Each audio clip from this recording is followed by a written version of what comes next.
አረ ጎበዝ ጭብጨባ፣ አረ ጎበዝ ጭብጨባ። እኮ ወይኔ በላቸው። ይሄ እኮ በቃ የሌለ ሮማንቲክ ፊልም እኮ ነው። ወይኔ በላቸው። በነገራችን ላይ ሰላም እያልኩኝ ነው። ሰላምታዬ በያላችሁበት ይድረሳችሁ። ሰብስክራይብ ያላደረጋችሁ ሰብስክራይብ እያደረጋችሁ ቤተሰብ እንድትሆኑ በዚህ አጋጣሚ እየጠየቅኳችሁ ነው። እስኪ በቃ አብረን እንከታተል እስኪ።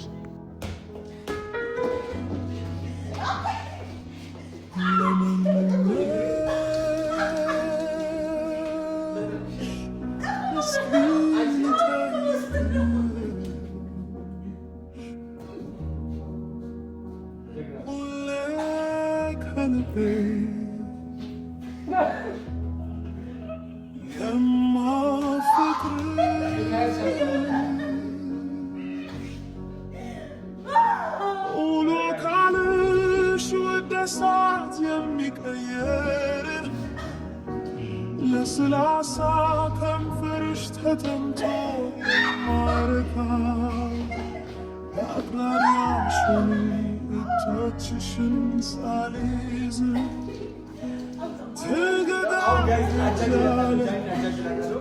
ህርኮት ያሙንቺ ለምን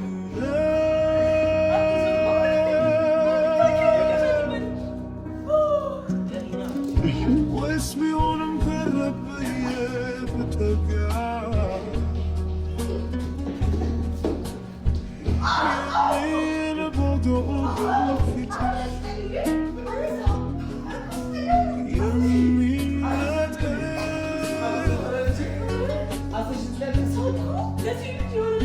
زور بين جانا نورس دلشقات شاكالش يميتو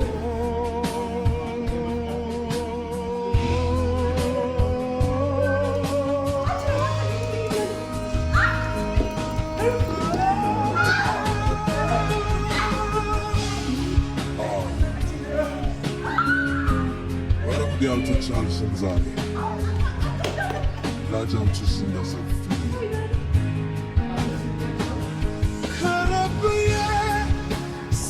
لسمش دسندين تلفاشش يمي جمر ملاسش يمي قطع بامدان بتوتاش يمي ندرت ببتلي مقلل عكاش يمي كيال ببنبال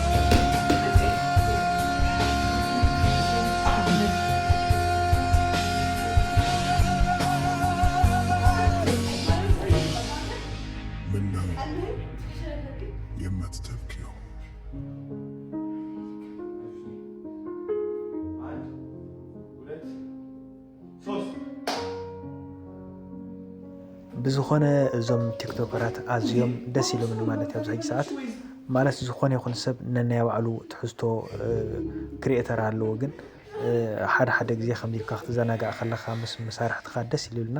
ከምዚ ኢልኩም ተዘናግዑ፣ ኣይትጨነቁ።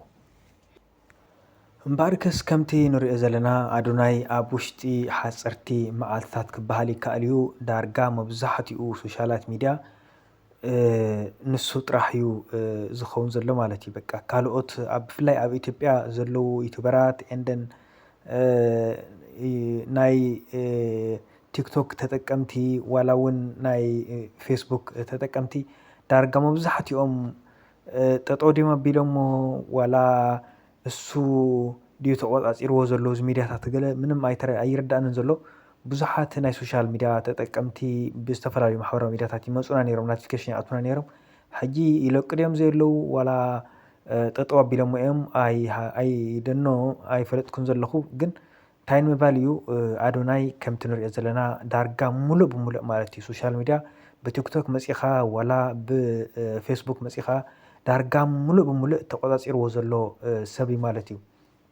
ስለዚ ካብ ኣዶናይ እንታይ ኢና ንመሃር እንተኢልና ማሕበራዊ ሚድያ ኣጠቃቅማ ከመይ እዩ ዝብል ከም ኣዶናይ ጌርና ማለት እቶም ኣዶናይ ፍፁም ሰብ ማለት ኣይኮነን። ብዙሓት ግድፈታት ኣለዎ። እቶም ብዙሓት ግድፈታት ግን እቶም እቲ ጽቡቕ ግብርታቱ እቲ ጽቡቕ ምንቅስቓሳቱ ግን ነቲ ደካማ ጎነታቱ ክሽፍን ይኽእል እዩ ኢለ እየ ዝሓስብ። ማለት ሓደ ሰብ ዝሰርሕ እንድሕር ኣሎ ኮይኑ ለይጋገ ሰብ የለን ኢለ እየ ዝሓስብ ከም ኣነ ማለት እዩ። ስለዚ ብዙሓት ሰባት ዝቃወሙ ኣለዉ፣ ብዙሓት ሰባት ድማ ዝስዕቡ ኣለዉ። ግን ብሙሉእ ዳርጋ ክበሃል ይከኣል። ግን እቲ ዝበዝሐ ምእታው ግን ዳርጋ ናይ ኣዶናይ ሰዓቢ ወይ ድማ ተኸታሊ ወይ ድማ ንዕኡ እናሰዓበ ናቱ ስራሕ ናይ ኣዶናይ ስራሕ እናሓጎሶም ወይ ድማ ደስ እናበሎም ይርከብ ማለት እዩ። ካብቶም ደስ ዝብሎም ሰባት ኣነ ሓደ እውን እየ ማለት እዩ። ምክንያቱ ኣዶናይ ብፍላይ ኣብዚ ሕጂ ኣብዚ 1 ሚልዮን ፎሎው እንድሕር ኣብፅሒኻና 8 ሚልዮን ብር ነዚ ናይ ሓገዝ ድርጅት ክንህብ ኢና ኢሎም ቃል ብዝኣትዎ መሰረት ኣብ ውሽጢ ሓደ መዓልትን 2 መዓልቲ ኣብ ዘይመልአ 400,000 ፎሎው ናይ ቲክቶክ ብምውሳኽ 1 ሚልዮን ፎሎው ብምምላእ ናይ 8 ሚልዮን ብር ነቶም ሓገዝ ናይ ሓገዝ ድርጅት ንኣቶም ኣታዊ ንክገብረሎም ዝገበረ ጀግና ናይ ሶሻል ሚድያ ተጠቃማይ ሓደ እዩ ማለት እዩ። ሶሻል ሚድያ ኣጠቃቅማ ከመይ ምዃኑ ገለ ማለት ካብኡ ክንመሃር ንኽእል ኢና።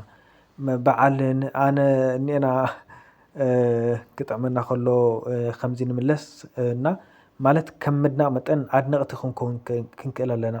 ሰብ ክሰርሕ እንከሎ ክጋገ እዩ። ግን ነቶም ጌጋታቱ ከም ናይ ኣዶናይ እቶም ጽቡቓት ግብርታቱ ነቲ ግድፈታቱ ወይ ድማ ነቶም ጌጋታቱ ዝሽፍን ክኸውን ክኽእል ወይ ኢለ ዝሓስብና ብፍላይ ኣብ ኢትዮጵያ ኣብዚ ሕጂ ሰዓት በቃ ብጣዕሚ ማለት እዩ ዳርጋ ኢትዮጵያ ጥራሕ እውን ዘይኮነሲ ዳርጋ ሙሉእ ዓለም ክባል ይከኣል እዩ ብመንፅር ሓበሻ ሶሻል ሚድያ ተቆፃፂርዎ ዘሎ ሰብ እና ኣዶናይ ሓውና በርተ ቀጽሎ ከምቲ ጀሚርካዮ ዘለኻ ጽቡቓት ስራሕቲ ንቐጻላይ እውን ሒዝካ ከም ትመጽእ ኣይንጠራጠርን ኢና።